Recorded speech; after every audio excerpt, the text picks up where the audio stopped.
Using my research, I am making my own oracle card based upon the Celtic alphabet Ogham.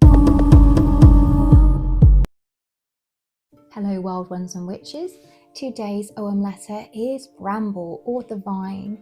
Now interestingly, I did have a little cat called Bramble, so I think I'm a big fan of this plant already. True to form, my kitty Bramble was a very patient chap, and he would sit for a very long time and observe what was happening in a situation.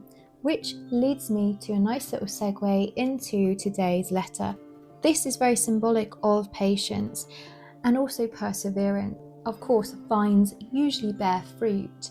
Now I'm thinking less of grapes and wine and more of blackberries, because that's what I see in the hedgerows in the countryside where I live. So there's an idea of different stages, growth, movement, and then fruition. In my research, the Celts would have associated this with lessons and therefore with logic. And I think that we can kind of see in the characteristics of the plant that as it grows, it develops and it bears fruit. So perhaps we could think of this as well as we nurture ourselves or nurture a project or something or someone else, in the end and over time, with patience and perseverance, we might achieve our goal. And even if we don't achieve the very thing that we were hoping for, still there is something at the end of it, the fruit, the lesson that is useful to have learned.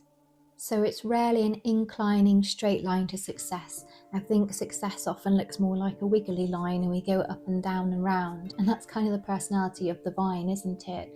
And I think that sometimes we're very focused on where we want to get to, but along the way, the changes and the experiences that we have, those are the things that actually culminate in bearing fruit in the end. And perhaps, as I've said, it might not be the goal that you'd originally intended, but the experience along the way, that in itself is the lesson.